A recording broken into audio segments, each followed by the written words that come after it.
Hi అండి. శ్రోతలకు నమస్కారం. Welcome back to SS Telugu audio నవలలు. ఈరోజు మీరు వినబోయే నవల 'వెన్నెల తీరాలు'. సంధ్యాదేవి గారు రచించారు. బంగళా పైన శాంతి నిలయం అని బోర్డుంది.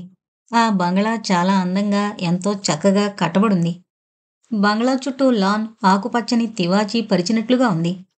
బంగ్లా కాంపౌండ్ లోపల ఒక వైపుగా ఫౌంటెన్ ఉంది. ఆ ఫౌంటెన్లో నుండి నీళ్లు జల్లులా పైకి ఎగిసిపడుతున్నాయి. రెండు తెల్లని బొచ్చుకొక్క పిల్లలు బంగ్లా ముందు తిరుగుతున్నాయి. పోర్టికోలో తెల్లని అంబాసిడర్ కారు ఆగి ఉంది. డ్రైవర్ కారుని తుడుస్తున్నాడు. ప్రతిరోజు ఉదయం 8 గంటలకు యజమాన్ని తీసుకువెళ్లే టైంకి కారుని సిద్ధంగా ఉంచడం అతని డ్యూటీ. చంద్రమౌళి రోజూ ఉదయాన్నే లేచి వాకింగ్కి వెళ్లడం అలవాటు. అతను రోజూలాగే వాకింగ్కి వెళ్ళొచ్చి బాల్కనీలో కాసేపు కూర్చున్నాడు. అతనికి సుజన గుర్తుకొచ్చింది. సుజన అమ్మాయి అంటే అమ్మాయి కాదు, సేమ్ టపాకాయ లాంటిది. ఎవరినైనా హడలుగొట్టి పారేస్తుంది. అటువంటి అమ్మాయి తనకి ప్రాణానికి ప్రాణం అయిపోయింది. సుజన ఇంటికి ఫోన్ చేస్తున్నా ఆమెను కలుసుకోవడం కుదరడం లేదు. అందుకు ఆమెకు తనపై బాగా కోపమొచ్చే ఉంటుంది. అతను నవ్వుకున్నాడు. పరమేశ్వరరావు గారంటే ఆ ఊళ్ళో మంచి పేరుంది. ఆయనకి చాలా డబ్బుంది. ఆయన భార్య శారదాంబకు మదన్, సుజన ఇద్దరే సంతానం. తల్లిదండ్రులు మగపిల్లల్ని ఎలా చూసినా ఆడపిల్లల్ని చాలా గారాబంగా చూస్తారు. ముఖ్యంగా తండ్రి సుజనని అంత గారాబం చేసే పెంచి పెద్ద చేశారు. సుజనకి డిగ్రీ వచ్చాక మరి చదవలేదు. సుజన్తో పరిచయం ఫ్రెండింట్లో అయింది. ఆ అమ్మాయికి తను ఎంత దూరంగా ఉండాలని ప్రయత్నించినా మనసు ఊగిసలాడి ఆమె అందచందాలకి, ఆకర్షణకి లొంగిపోయి ఆమె గుండెల్లో చిక్కుకుపోయింది. ఆ ఆకర్షణ మెల్లగా ప్రేమలో పడింది. ఆ ప్రేమ పెళ్లికి దారి తీసింది అని చెప్పాలి. సుజన అందరి ఆడపిల్లలాంటిది కాదు. ధైర్యంగా తన మనసులో మాట తల్లికి, తండ్రికి చెప్పేసి వాళ్ళని తనింటికి పంపించేసింది కూడా. తన తల్లి సుందరమ్మ వాళ్ళ మాటలు వింటూనే పొంగిపోయి పరమేశ్వరరావు గారి దంపతులకి మాటిచ్చేసింది. మీ అమ్మాయి మా కోడలు అని. అప్పట్నుండి ఆ ఇంటికి, ఈ ఇంటికి రాకపోకలు జరుగుతున్నాయి. వాళ్ళింట్లో ఏ స్వీట్సు చేసినా తనకి ప్రత్యేకంగా పంపిస్తారు.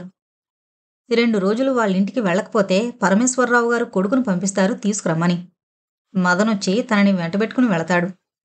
లేదా ఆయనే స్వయంగా వచ్చేస్తారు ఎందుకు రాలేదు అని కనుక్కోవడానికి. చంద్రమౌళి సుజన గురించి తలుచుకోసాగాడు. చెల్లెలు పెళ్ళయ్యాక తను పెళ్లి చేసుకుంటానని చెప్పాడు. చెల్లెలికి పెళ్ళైపోయింది. అతని తండ్రి పోయాక ఇద్దరక్కల పెళ్ళిళ్ళు చేయవలసిన బాధ్యత, చెల్లెల్ని తమ్ముణ్ణి చదివించాల్సిన బాధ్యత అంతా తనపై పడింది. పైసా వెనక ఆస్తి లేని తను ఎన్నో బాధలు పడి చివరకు ఐశ్వర్యవంతుల జాబితాలో కలిసిపోయాడు. లక్షలు సంపాదించాడు. పెద్ద బంగళా కట్టించాడు. కారు కొన్నాడు. ఇద్దరక్కలకి పెళ్ళిళ్ళైపోయాయి. చెల్లెలకు కూడా పెళ్లి చేసేశాడు. తమ్ముడు శంకర్ ఇంజనీరింగ్ చదువుతున్నాడు. ఇప్పుడు ఇక తనకి ఏ బాధ్యతలు లేవు. తల్లి తనే ఉన్నారు ఈ ఇంట్లో. శంకర్ నాగపూర్లో ఉండి చదువుకుంటున్నాడు. సుజన్తో తన పెళ్లి తొందరగా జరిగిపోవాలని తల్లి కోరిక. సుజన తల్లిదండ్రులకి అందరికీ అదే కోరిక.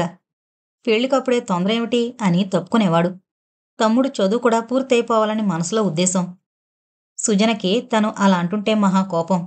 మీరు పెళ్లి చేసుకుంటానంటే మీ తమ్ముడు చదువు మానేస్తాడా అంటూ విక్రిస్తుంది. తను చిరునవ్వే సమాధానంగా ఇస్తూ ఉంటాడు. మాటలు పెంచితే ఆమెతో వాదించి నెగ్గలేడు. సుజన అంత మాటకారి. నవ్వుకున్నాడు. చంద్రమౌళి లేచి స్నానం చేసి బట్టలు మార్చుకుని టిఫిన్ తీసుకుని ఆదరాబాదరాగా వెళుతుంటే తల్లి మెల్లగా చెప్పింది. శంకర్ దగ్గర నుండి ఉత్తరం వచ్చిందని. ఎప్పుడొచ్చింది? తల తిప్పి ప్రశ్నించాడు. నిన్న సాయంత్రం వచ్చింది. నువ్వు రావడం ఆలస్యమైంది. సరే రాత్రిపూట ఎందుకు ఇవ్వడం అని ఇవ్వలేదు అంటూ కొడుక్కి ఉత్తరం అందించింది. ఏమని రాశాడు? డబ్బు పంపించమనా? చదువు అంది ఆవిడ. ఆవిడకు నిన్న కొడుకు దగ్గర నుండి ఉత్తరం రాగానే మనసు బాగుండలేదు. అతను ఉత్తరం శాంతంగా చదివాడు. చదివి మౌనంగా ఉత్తరాన్ని మడిచి తిరిగి తల్లికిచ్చేశాడు. అతని ముఖంలో ఎలాంటి భావం వ్యక్తమవలేదు. కొడుకు వైపు నువ్వు ఏమంటావ్ అన్నట్లు ప్రశ్నార్థకంగా చూసింది. సమాధానంగా నవ్వాడు. చదువుకునే కుర్రాళ్లకు ఇవి మామూలే అన్నాడు. అదేంటి? ఆవిడ విస్తుపోయినట్టు చూసింది. అవునమ్మా, చదువుకుంటున్న కుర్రాళ్ళకి మనసు బలంగా ఉండదు, స్థిమితం ఉండదు. చదువుకోవడానికి కాలేజీకి వెళ్ళిన ప్రతి కుర్రాడు చదువులో కంటే ముందు ప్రేమలో పడి ఆ తర్వాత చదువులో పడతాడు అంటూ చిన్నగా నవ్వాడు. అదేమిటి అలా అంటావ్? ఈ ఉత్తరం చదివి నీకెంతో కోపం వస్తుంది. వెళ్ళి వాణ్ణి 4 తన్ని భయం చెప్పొస్తావనుకుంటే ఇలా అంటావా అందావిడ. ఇంకేం చేయమంటావు చెప్పు. వాడికిష్టమైతే మనం ఎందుకు అడ్డు చెప్పాలి? వాడిష్ట ప్రకారమే కానిద్దాం అన్నాడు. మరి నీ పెళ్ళి? అడిగిందావిడ. తర్వాత అవుతుంది. పెద్దవాడికి పెళ్ళవకుండా చిన్నవాడికి పెళ్లి చేసేమంటావా? ఇప్పుడది ఫ్యాషన్ అయిపోయింది. చిన్నవాళ్ళకి పెళ్ళయ్యాక అప్పుడు పెద్దవాళ్ళు పెళ్ళిళ్ళు చేసుకుంటున్నారు అంటూ నవ్వాడు. తల్లికి నచ్చజెప్పడానికి ప్రయత్నిస్తూ. చాల్లే, ఫ్యాషన్ అట ఫ్యాషన్, మాయదారి ఫ్యాషను. నాకలాంటి కబుర్లు చెప్పకు అంది ఆవిడ కాస్త కోపంగా. అతను మాట్లాడలేదు. శంకర్ తల్లికి రాశాడు. అక్కడ వంటరింట్లో రూము అద్దెకి తీసుకుని హోటల్లో భోంచేసి చదువుకుంటున్నాడు. ఇంటిగల వాళ్ళు తెలుగువాళ్ళు కాదు. వాళ్ళకి ఒక కొడుకు, ఇద్దరు కూతుళ్ళు. పెద్ద కూతురు రేట చాలా అందంగా ఉంటుంది, మంచి అమ్మాయి. ఆ అమ్మాయి, తమ్ముడు, చెల్లెలు, తల్లి, తండ్రి తనని ఇంట్లో మనిషిలాగే ఎంతో అభిమానంగా చూస్తారు. వారానికి 4 సార్లు వాళ్ళింట్లో భోంచేస్తేనే గాని వాళ్ళు ఊరుకోరు. అంత మంచివాళ్ళు. వాళ్ళమ్మాయి రేటాతో నాకు పరిచయం పెరిగింది. ఆ అమ్మాయి తల్లిదండ్రులు కూడా ఇష్టపడ్డారు. నేను రేటాని వివాహం చేసుకోవాలనుకుంటున్నాను. ఉత్తరం చదివి నా మీద కోపం తెచ్చుకోకుండా తల్లిగా నా మనసు అర్థం చేసుకుని అన్నయ్యకు నచ్చజెప్తావని ఆశిస్తున్నాను. నాకు ఏ విషయం ఉత్తరం రాయి అంటూ శంకర్ రాశాడు. వాణ్ణి వెంటనే బయలుదేరి రమ్మని రాయి అంది ఆవిడ కోపంగా. ఉత్తరం రాస్తాను, వస్తాడు, ఏం చేద్దాం? ఎదురు ప్రశ్న వేశాడు. ఏం చేద్దాం అని అడుగుతావేంటి బాబూ? వాడొచ్చాక పిచ్చి పిచ్చి వేషాలు మాని తిన్నగా చదివితే చదువు, లేకపోతే చదువు మనసొచ్చాయి అందాం. తల్లి మాటలకు అతను నవ్వాడు. కొడుకు ఉత్తరం చదివి కూడా ఏమీ అనకపోవడం ఆవిడకు కోపంగా, బాధగా ఉంది. ఇంటి బాధ్యతల్ని నెత్తిన వేసుకున్నాడు. తన సుఖాలన్నీ చంపుకొని వీళ్ళందర్నీ పైకి తీసుకొచ్చాడు. వాళ్ళకా విశ్వాసం ఉందా? ముందు అన్నయ్యకు పెళ్లి కావాలి, తర్వాత తన పెళ్ళి అని ఆలోచిస్తున్నాడా? అది ఆవిడ కోపానికి కారణం. చూడమ్మా, నీది తొందరపాటు. మనం పిలిపిస్తే వస్తాడు. మనం ఆ అమ్మాయిని చెయ్యం అని చెప్పేస్తే మొండికేస్తాడు. మాటకు మాట పెంచుకుంటాడు. ఈ ఇంటికి తనకి సంబంధం తెగదెంపులు చేసుకుని వెళ్ళిపోతాడు. అది నీకిష్టమా? వాడిని చూడకుండా వాడికి దూరమై ఉండగలవా? సూటిగా, శాంతంగా అడిగాడు. ఆవిడ మాట్లాడలేదు. తను అంత దూరం ఆలోచించలేదు. వాడు దూరమైతే తను భరించగలదా? ఆవిడ మనసు బాధతో విలవిల్లాడింది. అయితే ఏం చేద్దామంటావ్? అడిగింది. అలాగే, నీ ఇష్ట ప్రకారమే ఆ అమ్మాయితో నీ పెళ్లి జరిపిస్తాం. ముందు నీ చదువు అవని అని రాయి అంటూ చెప్పాడు. ఒక్క క్షణం ఆవిడలా మౌనంగా ఉండిపోయింది. తర్వాత మెల్లగా చందు అంటూ పిలిచింది. ఆవిడ ఏదైనా కొడుకుతో చెప్పవలసొచ్చినప్పుడు, కొడుకు మీద అనురాగం పొంగి పొర్లుతున్నప్పుడు ఆవిడ చంద్రమౌళిని చందు అని పిలుస్తుంది. ఏంటమ్మా? అడిగాడు చిన్నగా నవ్వుతూ. నీ పెళ్లి గురించి ఎన్నిసార్లడిగినా అలా తప్పించుకుంటావేమిటి? అతను చేతి వాచి వైపు చూసుకున్నాడు ఇబ్బందిగా. తను త్వరగా వెళ్ళాలి. ఇప్పుడు మాట్లాడ్డానికి తీరికలేదు అని తల్లికి ఆ విధంగా సూచించాడు. నీ పనులు నీకెప్పుడూ ఉన్నే ఉంటాయి. ఈ రోజు కొత్త, రేపుండవా, ఎల్లుండుండవా? అతను నవ్వాడు. సుజనంటే నీకిష్టమే కదా?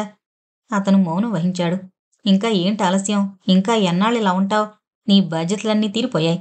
నీకు బాధ్యతగా మిగిలింది నేనేగా. నాకింత పట్టెడన్నం పెట్టి చూడ్డం, నీ చేతుల మీదుగా నన్ను మట్టి చేయడం అంతేగా మిగిలింది అంది ఆవిడ ఆవేశంగా. అమ్మా అన్నాడు బాధగా. లేకపోతే ఏంటి బాబు, నువ్వు యంత్రానివి కాదురా. నువ్వు మనిషివే. నీకు సుఖ సంతోషాలుండాలి. నీకు ఒక తోడు కావాలి. ప్రతి మనిషి కోరుకునేదదేగా. అతను మాట్లాడలేదు. నువ్వు పెళ్లి చేసుకుంటానికి ఒప్పుకుంటేనే నేను ఇంట్లో ఉంటాను, లేదా ఎక్కడికైనా వెళ్ళిపోతాను. అతను కంగారుగా చూశాడు. నువ్వు అంటే పరమేశ్వరరావు గారింటికి వెళ్ళి ముహూర్తం పెట్టించమని చెప్పొస్తాను అంది. అతను ఆలోచనలో పడ్డాడు. ఏం బాబూ మాట్లాడవు, సరేనా? వెళ్ళి చెప్పిరానా? అడిగింది. నీ ఇష్టమమ్మా మెల్లగా చెప్పాడు. ఆ మాట వింటూనే సుందరమ్మ పొంగిపోయింది. నిజంగానే అన్నావా అంటూ. అతను నవ్వి తల్లికి చెప్పి వెళ్ళిపోయాడు. ఆవిడకు ఆ రోజు ఎంతో సంతోషంగా అనిపించింది. కొడుకు పెళ్లి కొప్పుకున్నాడు, అంతే చాలు అనుకుంది ఆనందంగా. సుజనకి ఆ రోజంతా ఏం తోచలేదు. చంద్రమౌళికి ఫోన్ చేస్తే అతను ఇంటి దగ్గర, ఆఫీసులో కూడా లేడని చెప్పారు. అతను ఫోన్లో దొరకకపోయేసరికి చాలా చిరాగ్గా అనిపించింది. పరమేశ్వరరావు గారు ఎక్కడికో పనుండి వెళుతుంటే తండ్రితో అంది. డాడీ, నన్ను మా ఫ్రెండ్ ఇంటి దగ్గర దింపేస్తారా అని. ఆయన అలాగే అన్నారు. తల్లికి, తండ్రికి కూడా చెప్పింది తిరిగి సాయంకాలం నా ఫ్రెండ్ ఇంటికి కారు పంపించమని. అలాగే అన్నారు. సుజన కవితింటికి వెళ్ళింది. స్నేహితురాలి రాకకు కవిత చాలా సంతోషించింది. ఇద్దరూ చాలాసేపు కబుర్లలో మునిగిపోయారు. ఫ్రెండ్స్ గురించిన కబుర్లు, అల్లరి చేసే అబ్బాయిల గురించి చెప్పుకుని నవ్వుకున్నారు. అలా ఇద్దరూ కూర్చుని కబుర్లు చెప్పుకోవడంతో ఎంతసేపయిందో టైమే తెలియలేదు. కారు వచ్చేసే టైం అయింది అని సుజన కారు కోసం చూడసాగింది. ఎంతసేపు చూసినా కారు రాలేదు. సుజనకి కోపం, విసుగు మొదలయ్యాయి. కారింకా రాలేదేమిటి అని బాల్కనీలోంచి తొంగి చూసింది సుజన. మా నాన్నగారు ఇప్పుడే వెళ్ళిపోయారు. లేకపోతే డాడీని దిమ్మని చెప్పుదును అని అంది కవిత. లేదే, మా డాడీకి చెప్పొచ్చాను పంపమని. ఎందుకు పంపలేదో అర్థం కావడం లేదు. ఫోన్ చేద్దామంటే మీ phone out of order. So కాసేపు చూసి నేనే ఏ ఆటోలోనో వెళ్ళిపోతాను. అయినా మా ఇంట్లో కొంచెం గట్టిగా చెప్పకపోతే గుర్తుండదు. మా అన్నయ్యకి నేనింట్లో లేకపోతేనే హాయి అంటాడు. నేను ఇంట్లో ఉంటే ఏదో అల్లరి చేస్తూనే ఉంటాను. అందుకే మా అన్నయ్య, అమ్మా తల్లి ఎక్కడికైనా వెళ్ళవే బాబు అంటూ ఉంటాడు. వాడికి గుర్తున్నా సరే గుర్తు లేనట్టే ఊరుకుంటాడు అని నవ్వుతూ అంది కవితతో. కవిత నవ్వి, నీ అల్లరి నాకు తెలీదా ఏంటి? నాకు బాగా తెలుసు నీ సంగతి. మన కాలేజీలో అందరికీ నువ్వంటే హడల్ కదా అని నవ్వి ఇద్దరూ కాసేపు కాలేజీ వాళ్ళ సంగతి, కాలేజీలో వాళ్ళు ఎలా గొడవ చేసేవారో చెప్పుకున్నారు.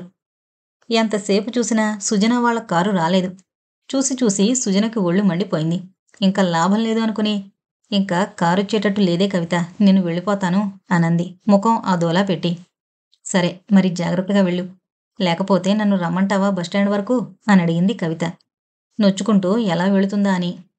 ఎందుకు, నన్ను ఎవరు ఏమంటారు అంటే ఊరుకుంటానా ఏమన్నానా అని నవ్వి స్నేహితురాలికి చెయ్యి ఊపుతూ బస్టాండ్ వైపు సాగిపోయింది సుజన. సుజన వెళ్ళిన వైపే చూస్తూ కవిత సుజన గురించే ఆలోచించసాగింది. కాలేజీలో ఎవరినీ లక్ష్య పెట్టేది కాదు. ఎవరైనా కామెంట్ చేయడం భయం. వాళ్ళు ముఖం మాడేటట్టుగా సమాధానం చెప్పేది. అబ్బాయిలందరికీ సుజనంటే హడల్. కానీ సుజన చాలా అందమైంది. అందువలన ఆమె వెంటపడి ఆమె చేత తిట్లు తినేవారు. సుజన కోపమది చూసి దాన్ని నాగిన్ అని పిలవడం అదంతా గుర్తుకొచ్చి నవ్వుకుంటూ లోపలికి వెళ్ళిపోయింది కవిత. సుజన నెమ్మదిగా నడుచుకుంటూ బస్టాండ్ వైపు వెళ్ళింది. అక్కడే ఆటో స్టాండ్ని చూసి హమ్మయ్య అని అనుకుంటూ ఆటో వైపు వెళ్ళింది. ఒక ఆటో దగ్గరకు వెళ్ళి అడిగింది, ద్వారకానగర్కి వెళ్ళాలి ఎంత అని. ఆటో వాళ్ళు ద్వారకానగర్ దగ్గర ఎక్కడో వివరంగా కనుక్కొని 10 రూపీస్ అన్నాడు. సుజన తెల్లబోయింది. ఏంటి 10 రూపాయలు చాలా అని అడిగింది. పక్క ఆటో దగ్గరికి వెళ్ళి అడిగింది. అతను అంతే చెప్పేసరికి సుజనకి ఒళ్ళు మండిపోయింది. అయినా ఏమీ అనకుండా ఇంకో ఆటోని అడగబోతే, వాడు ఈ ఆటో స్టాండ్‌లో అంతా సీరియల్‌గా పోవాలి. మీరు ఆ 2 ఆటోల్లోనూ ఏదో ఒక దాని మీద వెళ్ళండి అని అన్నాడు పొగరుగా. వాళ్ళు 9 రూపాయలకు తక్కువ రాము అని అన్నారు. సుజనకి ఒళ్ళు మండిపోయింది. తన దగ్గర డబ్బు లేక కాదు. అంత డబ్బు ఇవ్వడం ఇష్టం లేక కాదు. కానీ వాళ్ళ పొగరు చూస్తుంటే సుజనకు మండిపోసాగింది. కానీ సుజన వాళ్ళకంటే నిర్లక్ష్యంగా వాళ్ళని కింద నుంచి మీద వరకు చూసి ముఖం తిప్పుకుంది. అంతలో 58 నెంబర్ బస్సు రావడంతో గబగబా అటడుగులు వేసింది. ఆటో వాళ్ళు పిలుస్తున్నా వినబడినట్టే వెళ్ళిపోయింది. బస్సు చాలా రద్దీగా ఉంది. బస్సులోంచి దిగుతున్న మనుషులను తోసుకుంటూ ఎక్కుతున్నారు. వాళ్ళు దిగలేక దిగలేక దిగుతున్నారు. సుజన కలగజేసుకుంటూ ఉండండి, వాళ్ళు దిగాక ఎక్కుదురుగాని అనంది. ఎక్కుతున్న ఆవిడ వినిపించుకోనట్టుగా ఒక మెట్టు పైకెక్కింది. వెంటనే సుజన ఆవిడ చేయి పట్టుకుని కిందకి లాగింది. ఆవిడ వెంటనే సుజన వైపు తిరిగి, ఏంటమ్మా నా చేయి పట్టుకుని లాగుతావ్ నేనెక్కుతుంటే అని అడిగింది బిత్తరపోయినట్టు. కానీ సుజన ఏమీ సమాధానం చెప్పకుండా ఉండిపోయింది. ఈలోగా దిగిన వాళ్ళు దిగిన వెంటనే ఇప్పుడెక్కండి అని ఆవిడ వైపు తిరిగి అంది. బస్సు చాలా రష్‌గా ఉంది. ఒక కాలు పై మెట్టు మీద, ఇంకో కాలు కింద మెట్టు మీద ఆంచింది. తన వెనక ఆడవాళ్లు నుంచునున్నారు. ఇంకా ఎలాగోలా కొంచెం పైకొచ్చింది. ఆ ఆడవాళ్ల వెనకాతల మగవాళ్లు కమ్మీలు పట్టుకుని వేలాడసాగారు. బస్సు నెమ్మదిగా కదిలింది. సుజనకి చాలా చికాగ్గా ఉంది. ఈ బస్సు ప్రయాణంతో ఒక్కసారిగా ఇంట్లో వాళ్ళందరి మీద పీకలదాకా కోపమొచ్చింది. అంతలోకే వెళ్ళిపోతున్న ఒకతను తన ముందునున్న అతనితో, కొంచెం పైకి వెళ్ళండి సార్, నేను కొంచెం సర్దుకుంటాను అని అంటున్నాడు ప్రాధేయపడుతున్నట్లుగా. ముందున్న అతను, నేను అదే ప్రయత్నంలో ఉన్నాను. ఒక్క నిమిషం ఆగండి సర్దుకుందాం అనన్నాడు. ముందునున్న అతను వీలైతే కొద్దిగా లోపలికి జరిగి వెనకున్న వాళ్ళకి ప్లేస్ ఇద్దాం అన్నట్టుగా. సుజనకు నవ్వొచ్చింది వాళ్ళ అవస్థకి. అయినా ఈ ఆర్టీసీ వచ్చాక ఇంకా అధ్వానంగా తయారయ్యాయి ఈ బస్సులు. ఒక టైం లేదు ఏమీ లేదు. అందుకే బస్సులెప్పుడూ రష్‌గా ఉంటాయి.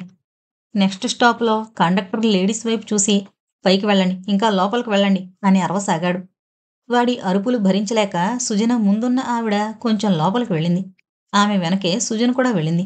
అయినా సరే గాలి పీల్చుకోవడానికి వీల్లేనంతగా ఉంది. అయినా కొంతమంది పిల్లల తల్లులు కూడా ఆ బస్సులో ఉండడం చూసిన సుజన ఆశ్చర్యపోయింది. నిజంగా ఆ పిల్లలకి గాలాడుతుందో లేదో అనిపించసాగింది విచిత్రంగా అటువైపు చూస్తూ. కండక్టర్ టిక్కెట్లు అడుగుతుంటే అటువైపు చూసింది తల తిప్పి. ఒక అమ్మాయి చేతిలో చెయ్యి వేసినట్టుగా ఇస్తున్నాడు చిల్లర. సుజనకి ఒక్కసారిగా ఒళ్ళు కంపరంగా అనిపించింది. చాలా అసహ్యం వేసింది. అంతలోకి మగవాళ్ళెవరో టిక్కెట్ తీసుకున్నారు. వాళ్ళకి ఎలా ఇస్తాడో చూడాలని అటు చూసింది. తను ఏదో ధర్మం చేస్తున్నట్టుగా ఎత్తి పడేస్తున్నాడు. ఓహో! వీడి అతి మర్యాద ఒక్క ఆడవారికేనా అననుకుని ఊరుకుంది. అంతలోకి సుజన్ దగ్గరకొచ్చాడు కండక్టర్ టికెట్ అంటూ. రూపాయి నోటిచ్చి ఆర్టీసీ కాంప్లెక్స్ ఒకటి అంది. టికెట్ ఇచ్చి మిగతా చిల్లర అందరిలాగే సుజన చేతిలో చెయ్యి పెట్టి ఇవ్వబోయాడు. సుజన అందుకోవడానికి అన్నట్టుగా చెయ్యి చాచి సరిగ్గా చేతిలో పెట్టే టైంకి చెయ్యి తీసేసింది.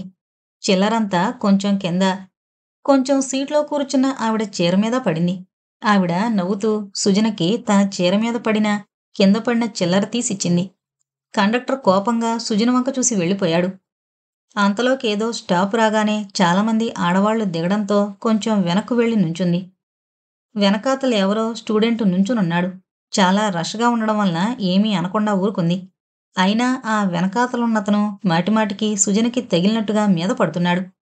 సుజన రష్ వల్లనే అని అనుకుంది కానీ తర్వాత కావాలని అలా చేస్తున్నాడనిపించింది. సుజనకి నెమ్మదిగా హీల్ జోడుతో వాడి కాలు మీద పెట్టి గట్టిగా నొక్కసాగింది. అబ్బా!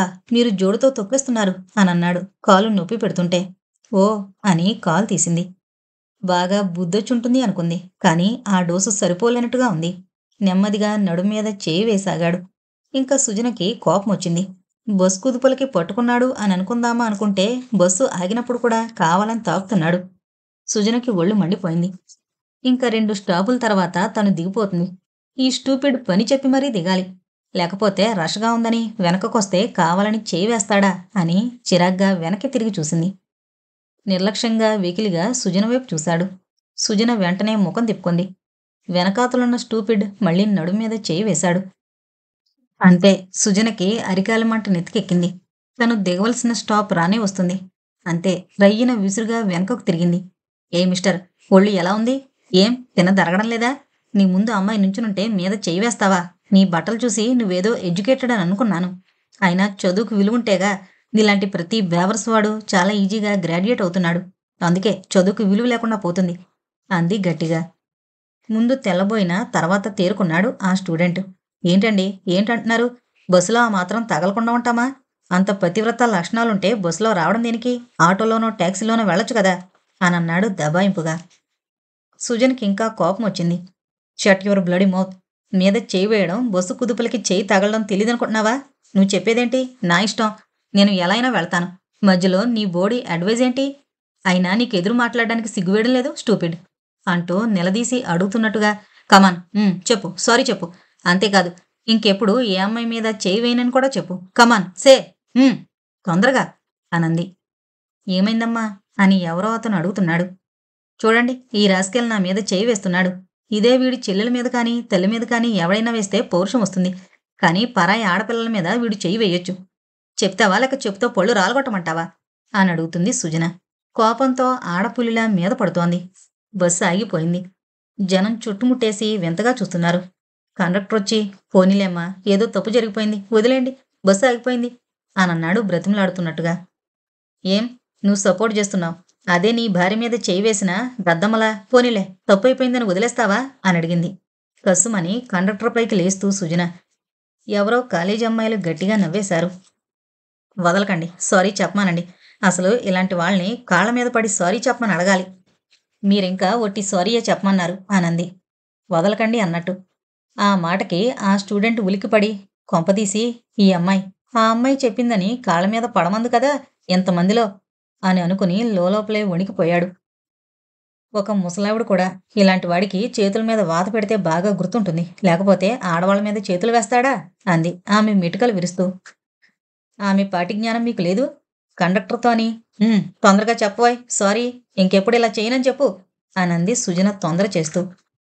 మిగతా మగవారు కూడా ఈ అందమైన అమ్మాయికే సపోర్ట్ చేద్దామని చెప్పబోయ్ అని అందరూ ఆ స్టూడెంట్ని బలవంతం చేశారు. నిజానికి ఆ అబ్బాయి స్టూడెంట్ అవునో కాదో తెలీదు. చెప్తావా నా చెప్పుతో కొట్టమంటావా అని తన హీల్ జోడు తీసి చేత్తో పట్టుకుని గదమాయించింది. అంతే ఆ స్టూడెంట్ వణికిపోయాడు. సారీ అండి, ఇంకెప్పుడు ఇలా చేయను. ఐఎమ్ వెరీ వెరీ సారీ అండి. బుద్ధి గడితిని అలాంటి పనిచేశాను. ఇంకెప్పుడు ఈ అమ్మాయి మీద చేయి వేయను అని 2 చేతులెత్తి నమస్కారం చేశాడు చాలా సిగ్గుపడుతూ. సుజన్ అంది ఆ స్టూడెంట్తో. చూడు, ఆటో మీద టాక్సీ మీద వెళ్ళవలసిన కర్మ నాకేమీ పట్లేదు. కారు సమయానికి రాకపోవడంతో బస్సు ఎక్కాను. నీ వల్ల ఎంతమంది ఇబ్బంది పడ్డారో చూడు అని. సారీ అండి, మీకందరికి ఇబ్బందయింది అనంది నొచ్చుకుంటూ.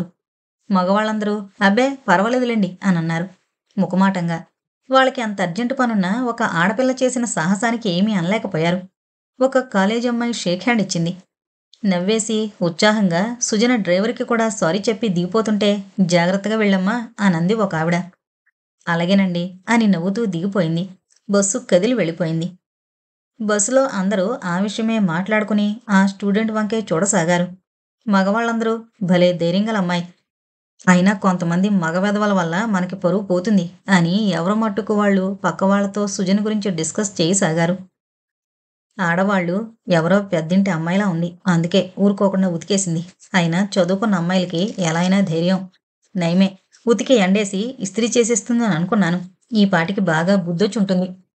అయినా తప్పు చేసి అది ఎత్తి చూపిస్తే గొప్ప పౌరుషాలు ఈ వెధవలకి అని తలకొకరు తలో రకంగా అనుకున్నారు. వీళ్ల మాటలు, చురకత్తుల్లాంటి చూపులు తట్టుకోలేక ఆ స్టూడెంట్ గబగబా నెక్స్ట్ స్టాపులో దిగిపోయాడు. అవమానం భరించలేక తల భూమిలోకి కుంగిపోతుంది అతనికి. సుజన బస్ దిగి అక్కడున్న ఆటోలో కూర్చుని అడ్రస్ చెప్పింది. ఆటో ఇంటివైపు సాగిపోయింది. ఆటో ఇంటి దగ్గర ఆగగానే డబ్బులిచ్చి ఇంట్లోకి వెళ్ళింది రుసరుసలాడుతూ. ముందు హాల్లో సుజన వాళ్ళమ్మ శారదామ్మగారు కూర్చునున్నారు. సుజన దుమ్దుమ్లాడుతున్న ముఖం చూసి ఆ దుమదుమలు కారు పంపలేదనే అని తెలుసు ఆవిడికి. అందుకే సుజన హాల్లో అడుగుపెట్టగానే చెప్పారు కారు షెడ్డుకి వెళ్ళిందని, ఏదో రిపేర్ వచ్చిందని. మీ స్నేహితురాలింటికి ఫోన్ చేస్తే అక్కడ ఎవరూ ఎత్తలేదు, ఆటోలో వచ్చావా అని అడిగారు. ఆవిడ చెబుతున్నా విని విన్నట్టుగా అని తన గదిలోకి వెళ్ళిపోయింది. భోజనాల టేబుల్ దగ్గర సుజన తండ్రి పరమేశ్వరరావు గారు అడిగారు, ఏమ్మా ఎలా వచ్చావు, కారు రిపేర్ వచ్చింది అని అన్నారు. ఆటో దొరకలేదు డాడీ, అందుకే కాంప్లెక్స్ వరకు బస్సులో వచ్చి అక్కడి నుండి ఆటోలు ఇంటికి వచ్చాను. అయినా అన్నయ్య స్కూటర్ తీసుకుని రావచ్చు కదా అని కోపంగా అన్న మదన వంక చూసింది. నాకింకేమీ పనిలేదనుకున్నావా, నువ్వు ఎక్కడో ఫ్రెండ్కి వెళితే తీసుకురావడానికి అని అన్నాడు. బస్సులో చాలా ఇబ్బంది అయింది డాడీ, ఒకడిని తన్నబోయాను అనంది సుజన చికాగ్గా. ఏమ్మా ఏమైంది అని తల్లి తండ్రి ఇద్దరూ కంగారుగా అడిగారు. జరిగిందంతా వాళ్ళకి చెప్పింది సుజన. వెంటనే శారదాంబగారు అందుకొని, నీకెందుకే, తిడితే తిట్టావు గాని నిలదీసి సారీ చెప్పమండం ఎందుకు, మళ్ళీ ఎప్పుడైనా నీ మీద పగతో దారికాసి నిన్ను కొట్టగలడు అని అందావిడ. ఏడిశాడు అని నిర్లక్ష్యంగా తలగరేసింది సుజన. అయినా నువ్వు బయటికి వెళ్ళావంటే ఎవరితో ఒకటితో గొడవ తెచ్చుకుంటావు అని అన్నాడు మదన్ చికాగ్గా ముఖం పెట్టి. వెంటనే సుజన గయ్యమని ఒంటికాల మీద లేచింది అన్నగారి మీదకి. అయినా ఇదంతా నీ నుంచే, కారు లేకపోతే నువ్వు రావచ్చుగా తీసుకురావడానికి అనంది. వెంటనే సుజన తండ్రి కల్పించుకుని, పోనీలేమ్మా ఏదో జరిగిపోయింది, భోంచేయండి అని మదన్ వైపు ఊరుకోమన్నట్టుగా చూశారు. అంతటితో ఆ విషయం వదిలేసి మిగతా విషయాల గురించి మాట్లాడుకోసాగారు తండ్రి కొడుకులు. సుజన గబగబా భోంచేసి తన రూంలోకి వెళ్ళిపోయింది. పొద్దున్న సుజన కాఫీ తాగుతుండగా గణగణమని ఫోన్ మోగింది. తను లేవబోయే లోపల మదన్ రిసీవ్ చేసుకున్నాడు. అవతల వైపు నుంచి మదన్ ఫ్రెండ్ రమేష్ మాట్లాడుతూ, కంగ్రాట్స్ రా అంటే థ్యాంక్స్, ఎందుకురా కంగ్రాట్స్ చెబుతున్నావు అని అడిగాడు ఆశ్చర్యంగా మదన్. నీకు సుజన్ లాంటి ధైర్య సాహసాలు గల చెల్లెలున్నందుకు నిజంగా చాలా అదృష్టవంతుడురా అని నిన్న బస్సులో జరిగిన సంఘటన, ఆ తర్వాత సుజన దిగిన తర్వాత వాళ్ళు సుజన్ గురించి ఏమనుకున్నారో అంతా చెప్పి, మళ్ళీ ఇంకోసారి కంగ్రాట్స్ చెప్పి సుజనకు కూడా చెప్పు అని ఫోన్ పెట్టేశాడు రమేష్. మదన్ ఒకసారి సుజన వైపు చూసి తను చాలా గర్వపడ్డాడు. తన ఫ్రెండ్స్ అందరూ సుజన ధైర్యాన్ని చాలా లైక్ చేస్తారు, కానీ తను కూడా సపోర్ట్ చేశాడంటే ఇంకా గడగడలాడించేస్తుంది అందర్నీ. అంతేకాక తనకి ఎప్పుడైనా ప్రమాదం వస్తుందని భయం, అంతకన్నా ఏమీ కాదు అని తల తిప్పి చెల్లెల వైపు చూశాడు. నిన్నే ఎవరు ఫోన్ చేశారు అని 2 సార్లు అడిగాను, మాట్లాడవేమిటి అనంది సుజన చికాగ్గా.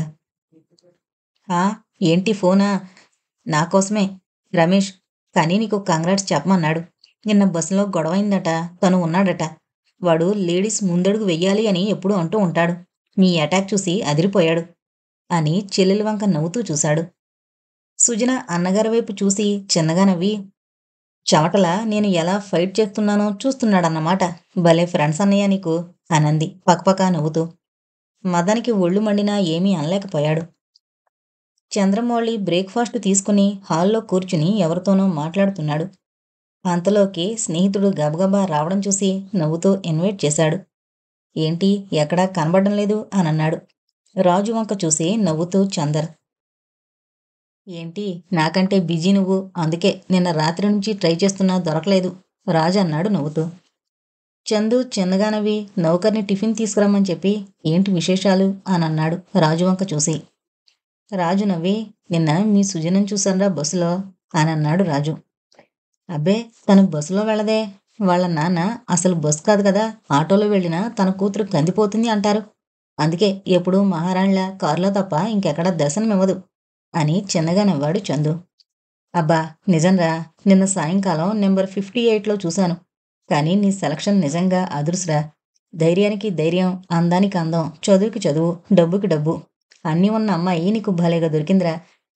అయినా నా మతిగాని నీలాంటి అందమైన వాళ్ళ కాక నాలాంటి వాళ్ళకి దొరుకుతారా అని బస్సులో జరిగిన గొడవంతా కళ్ళకు కట్టినట్టు చెప్పాడు. అంతా విని చిన్నగా నవ్వుకుని సీరియస్గా ఏదో ఆలోచించసాగాడు. అంతలోకి టిఫిన్ కాఫీ రాగానే ఫ్రెండ్కిచ్చి తను కాఫీ తాగుతూ రాజుని అడిగాడు. నిజంగా ఆ అమ్మాయి సుజనేనా అని అనుమానంగా. నిజంరా, నిజంగా ఆమె సుజనే. కాసేపు కూర్చుని చందుకి కంగ్రాట్స్ చెప్పి సుజనకు కూడా చెప్పమని వెళ్ళిపోయాడు రాజు.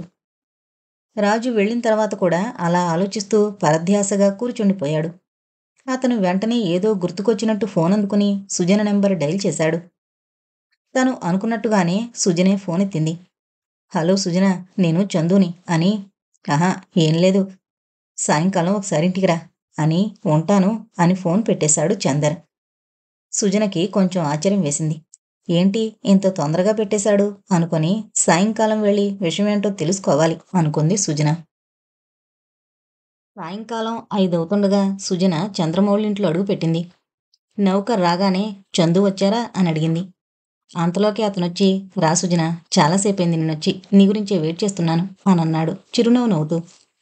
ఉండండి, అయితే ఒక్క నిమిషం ఆంటీతో మాట్లాడొస్తాను అని అంది సుజన. అమ్మ లేదు సుజన, గుడికి వెళ్ళింది అని అన్నాడు. ఆహా అని గబగబా మెట్లెక్కి అతని గదిలోకి వెళ్ళింది. ఇద్దరూ బాల్కనీలోకి వచ్చారు.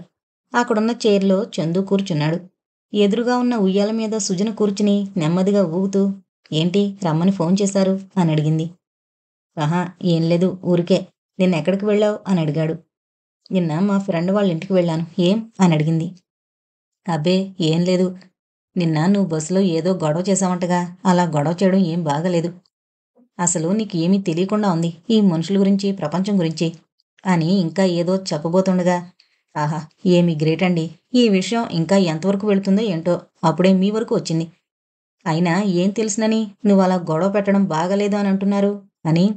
అయినా నా మీద ఎవడైనా చెయ్యేస్తే నాకు పరమ అసహ్యం. ఫర్ ఎగ్జాంపుల్, మీ సిస్టర్ మీద ఎవడైనా చెయ్యి వేస్తే చూస్తూ ఊరుకోగలరా? అలాగే. కాకపోతే నా తరపున ఫైట్ చేసేవారు ఎవరూ లేరు కనుకనే నేనే ఫైట్ చేశాను. మీరు నన్ను సమర్థిస్తారని అనుకున్నాను, కానీ ఇలా అని సుజన చెప్పబోతుండగా చందు అన్నాడు. అది కాదు సుజన, నువ్వు వాడికి అటాక్ ఇచ్చే వరకు బానే ఉంది. ఒకవేళ వాడు ఓ 10 మందిని తెచ్చాడంటే అప్పుడు ఏమవుతుందో ఆలోచించావా? నువ్వు ధైర్యంగా ఎదుర్కోవడం చాలా నచ్చింది. కానీ ముందు ముందు వాడు నీ మీద పగతో నిన్ను ఏమైనా చేస్తే ఏం చేస్తావు అని గంభీరంగా అన్నాడు. సుజన ఏమీ అనకుండా ముఖం దించుకుని కూర్చుంది.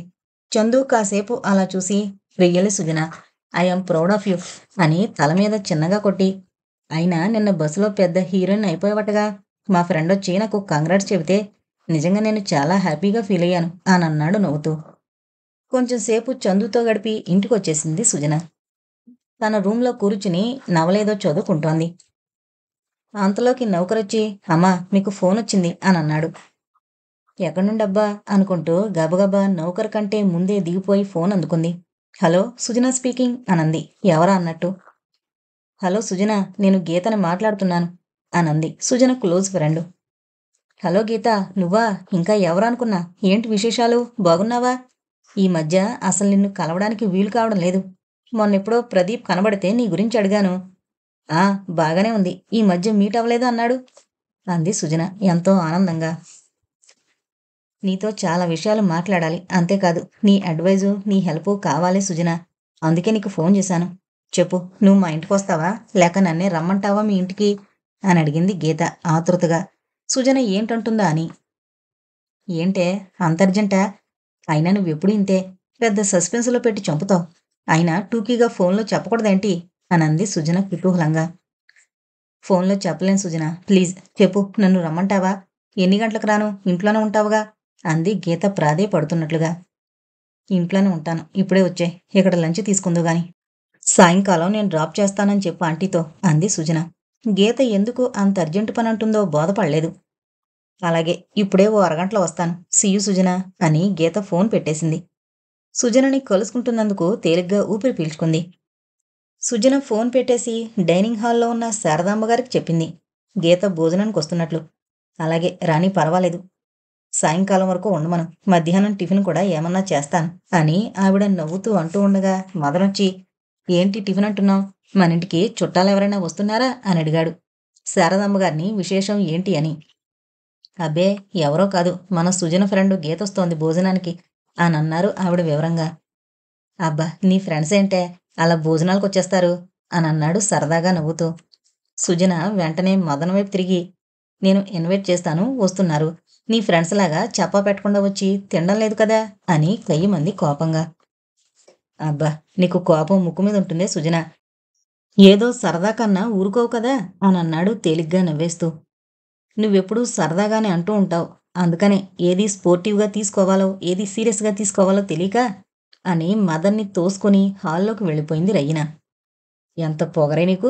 చెట్టంత అన్నయ్యని తోసుకుంటూ వెళ్ళిపోతావా? అనన్నాడు మదన్ చెల్లెలి దుడుకుతనానికి. సుజన ఏదో అందాము అనుకున్నంతలో కాలింగ్ బెల్ మోగింది. సుజన గబగబా వెళ్ళి డోరు తీసింది. ఎదురుగా గీత నిలబడుంది. చాలా నీరసంగా, చాలా చిక్కిపోయినట్టుగా ఉన్న గీతను చూసి ఆశ్చర్యపోయింది సుజన. వెంటనే తేరుకొని లోపలికి రా గీత, ఏంటిలా చిక్కిపోయావు? ఈ మధ్య జ్వరమేమైనా వచ్చిందా? అని అడిగింది సుజన విస్తుబోతున్నట్టుగా. అబ్బే ఏం లేదు అని నవ్వేసి కూర్చోబోతుండగా మదన్ బయటకొచ్చాడు.